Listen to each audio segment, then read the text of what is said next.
오래간만에 감기가 제대로 좀 걸린 것 같습니다. 그래서 입천정도 아프고 코도 좀 많이 막히고 고맹맹이 소리도 좀 나지요. 잠은 당연히 늦잠을 자고 말았죠.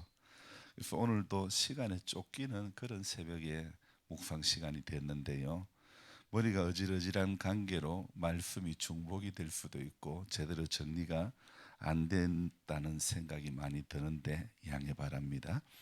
요한복음 12장 1절부터 11절 말씀을 묵상하면서 이 본문은 사실 마태복음 26장 6절부터 13절과 그리고 마가복음 14장의 3절부터 9절에도 동시에 나오고 있는 그런 본문임을 알 수가 있습니다. 그래서 이 본문을 예수님의 예수님께 향유를 붓는 그런 장면. 그래서 12장을 시작하면서 여러분이 가지고 계신 성경에 조그맣게 1절 위에 예수의 발에 향유를 붓다라고 적혀 있는 성경들이 대부분 있을 거예요. 그래서 예수님의 발에 향유를 붓는 장면이 마태복음이나 마가복음이나 오늘 요한복음에 동시에 이렇게 기록이 되어 있는데, 저는 오늘 이 본문을 대하면서 이 오늘 글을 적을 때에 주인공을 누굴 세울까 이런 생각이 문득 들더라고요.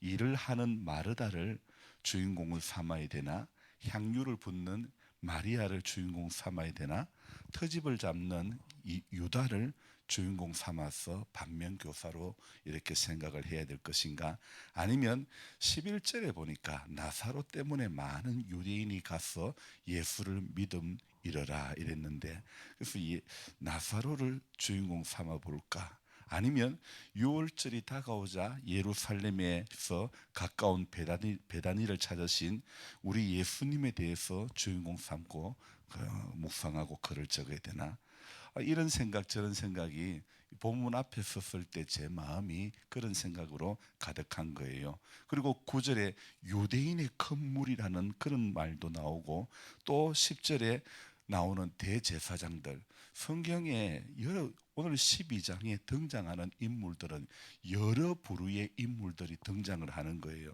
그래서 워낙 등장 인물이 많고 각 인물의 성격이 다 다르게 나오는 이 본문 가운데서 성령님께서는 어떤 방향으로 글을 적어가게 하실까 이렇게 궁금하고 또 기대하고, 원래 제가 글을 적는 패턴은 제가 계획된 어떤 것은 아무것도 없습니다. 그냥 손 가는 대로 여청수가 가위질을 할 때에 박자가 뭐 어떤 여장수 마음대로 하듯이 그냥 그달도 성경 읽고, 제가 어떤 특별한 계획이 아니라 주님은 어떤 마음을 주실지 기대하면서 제가 자판에 눌러지는 대로 그냥 글을 적어 가는데요.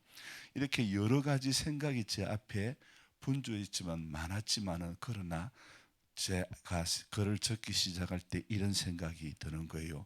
아무리 그래도 본문에 충실하자 이 생각이 드는 거예요. 그래서 시작하는 1절로 가보니까 이런 말씀이 나오더라고요. 6월절 엿새 전에, 6월절 엿새 전에. 자, 그러니까 이 사건의 배경은 6월절 엿새 전이라고 할 수가 있죠.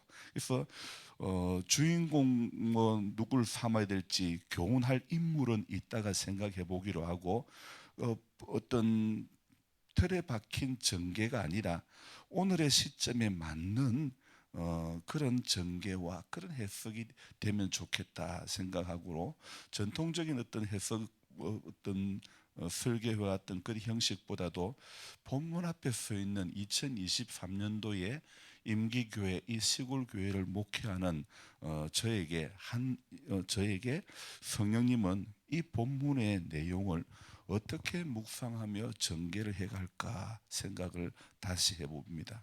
그래서 성경은 오늘 12장 1절은 때를 알리는 그런 문장으로 시작이 되어 있죠. 여러분, 우리가 성경을 읽다가 때를 알리는 어떤 뭐 낱말이나 접속사, 또 혹은 절기 등을 알리는 그런 내용으로 성경이 시작할 때가 참 많이 있어요. 오늘 본문도 그렇지요.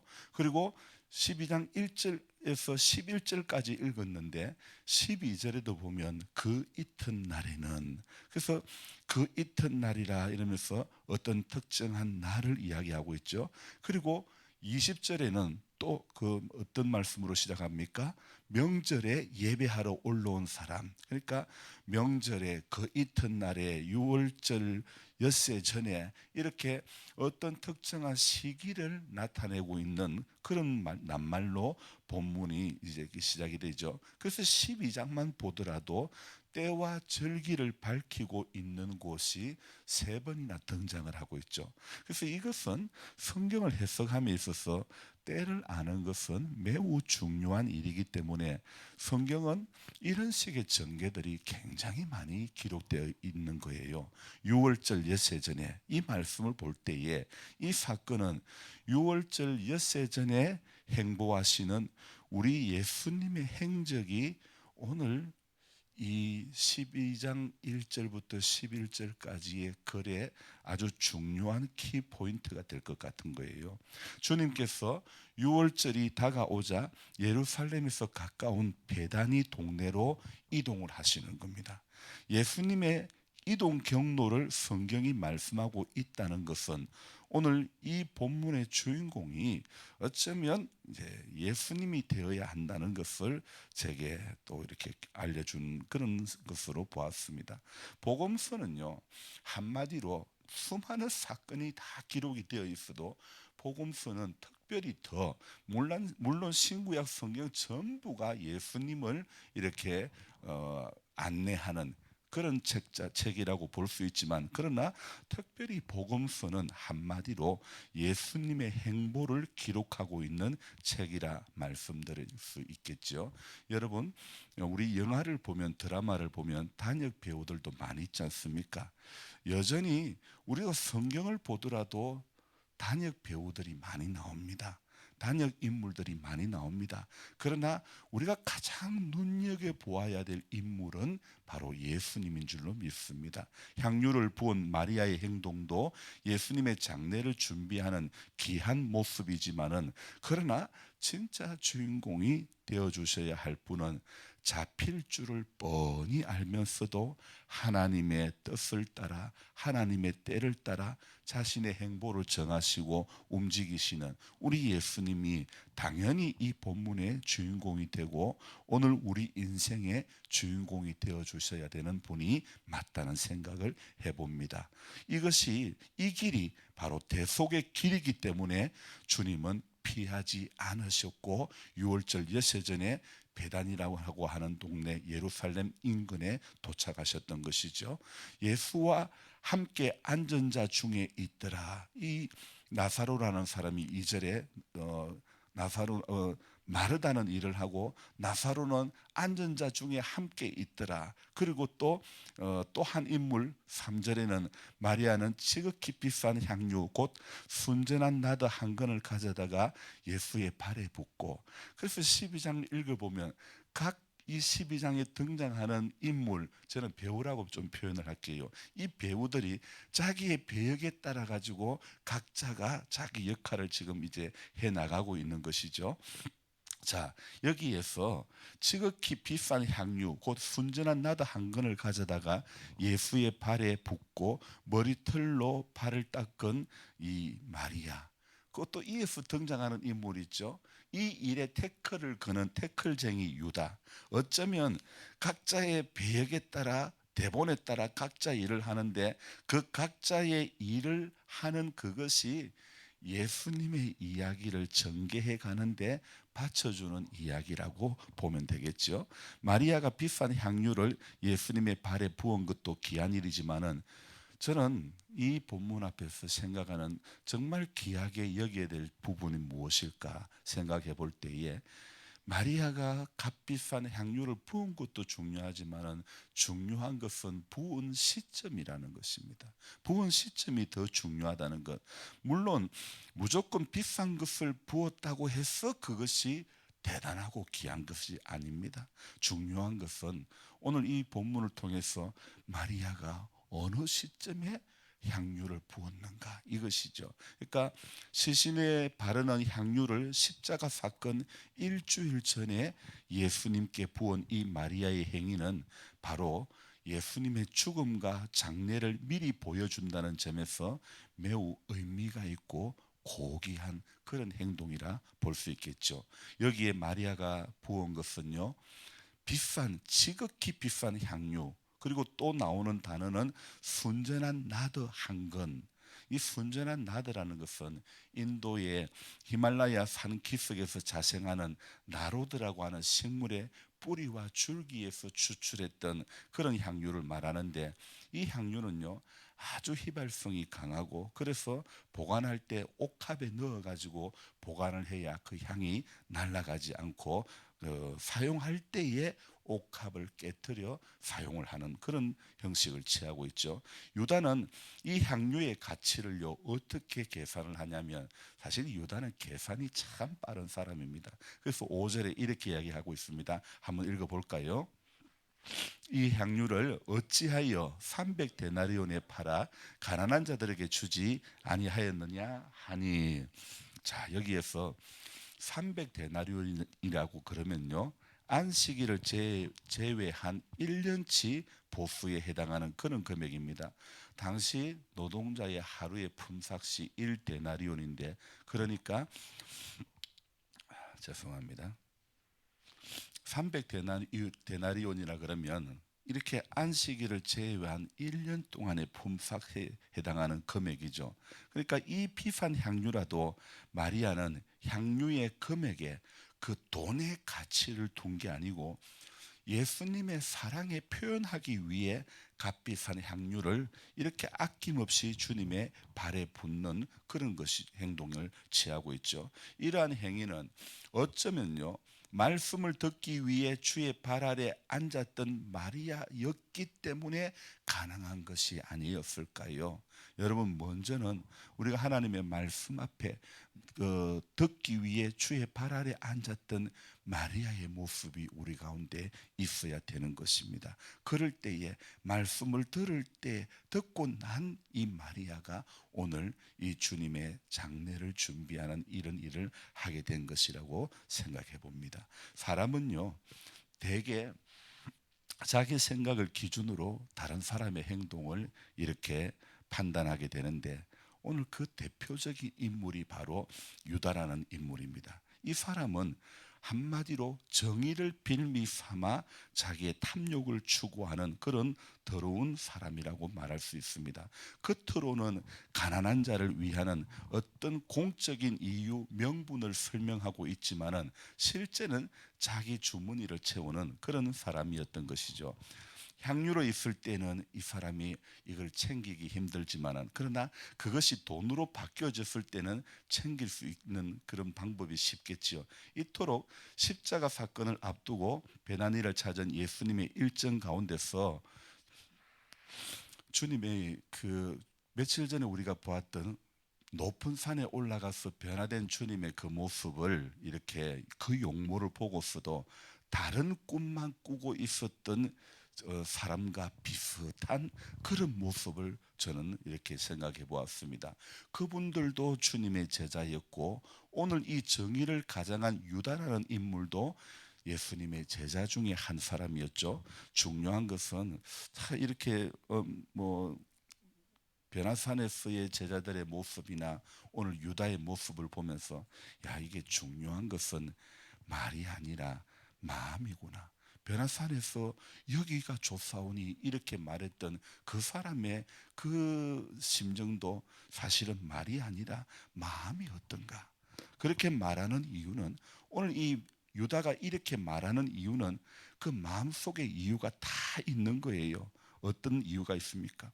사람은요 말을 해도요 그 안에 있는 욕심이 말을 하게 하는 거예요. 그래서 이 유다가 했던 말을 우리 5절을 같이 읽어봅시다. 이 향유를 어찌하여 300데나리온에 팔아 가난한 자들에게 주지 아니하였느냐 하니. 자, 이 향유를 팔아 그 돈을 가난한 사람들에게 나누어 주는 것이 좋지 않는가? 이것은 300데나리온에 해당하는 값비싼 것인데 말이야. 이렇게 어찌 보면 유다의 이 말은 호소력이 있는 말 같습니다. 가난한 사람들을 도우면 엄청 많은 사람을 도울 수 있을 텐데, 하지만 문제는 이 5절의 말 뒤에는 욕심이 도사리고 있는 모습을 이 5절 말의 이면에 우리는 볼 수가 있겠죠. 가난을 위해 큰 돈을 쓴다면 그 돈은 자신이 요리할 수 있는 영역으로 들어오기 때문이 아닐까요? 떡을 하면 주위에 떡고물이 떨어지는 것은 당연한 것 아닙니까? 성경은 유다가 이런 말을 하는 이유를 알려주고 있습니다. 우리 6절을 같이 읽습니다. 이렇게 말하면 가난한 자들을 생각함이 아니요 그는 도둑이라 돈깨를 맞고 거기 넣는 것을 훔쳐감이러라. 자, 그러나 유다가 정말로 가난한 사람을 생각해서 이 말을 한 것은 아니라는 거죠. 그는 도둑이었기 때문에 이런 말을 한 것입니다.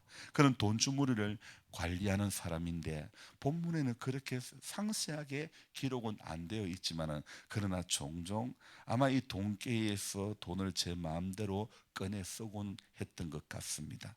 돈주머니는 사실 이 돈주머니는 사역을 위한 것인데 자신이 관리한다고 해서 제 마음대로 꺼내 쓰는 그런 모습을 우리는 생각해 볼 수 있죠. 안타까운 일이 아닙니다. 물론 유다도 처음부터 그렇게 하지는 않았을 것입니다. 하지만 어느 순간부터 유다의 마음은 욕심으로 가득 찼습니다.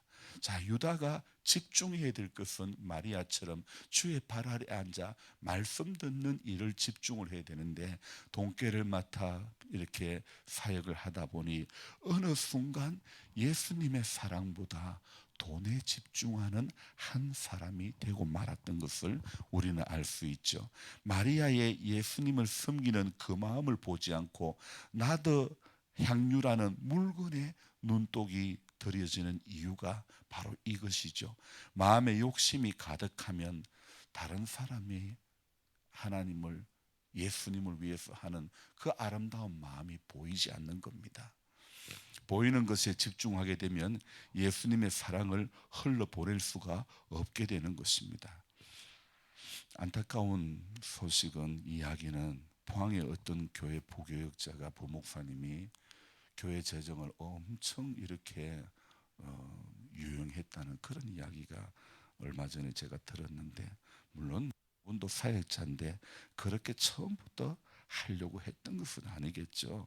그런데 사람 마음에 이 욕심이 들어오니까 하나님도 안 보이고 예수님도 안 보이고 다른 사람이 어떤 주를 위해서 한 것도 하나도 보이지가 않는 거예요. 문제는 일반적으로, 근데 우리들은 일반적으로 생각할 때 우리는 유다와 같은 사람이 아니라고 생각할 때가 많다는 것입니다. 그래서 제가 제 자신을 돌아보더라도 꼭 그렇지만은 않은 것 같습니다. 어쩌면 제가 유다일 때가 많기 때문이죠. 남의 것을 탐내는 마음은 목사인 제게도 늘 올라올 때가 많습니다. 대개 시작은 전부 사소한 것에서 시작하죠. 바늘 도둑이 소도둑 된다는 것, 저 자신도 늘 조심해야 되고 선줄로 아는 자가 되면 안 되는 거예요. 그래도 나는 목사인데, 그래도 나는 뭐 교회 중직자인데, 여러분 이거 다 이것이 우리를 잡아주는 거 아닙니다. 별거 아닌데 이런 생각이 마음에 욕심의 씨앗을 뿌리다 보니까 누구든지 내 것과 남의 것이 구분하지 못하는 오늘의 유다가 되고 마는 거죠. 오늘 아침에 이런 마음을 가슴 깊이 다시 새겨보면서, 나 자신도 내 삶에 경계가 불분명한 부분들이 있을 수 있구나. 그래서 내가 모르게, 내 자신도 모르게 훔치고 있는 것은 무엇인가? 나의 욕심은 무엇인가? 나의 욕심은 어떻게 드러나고 있는가?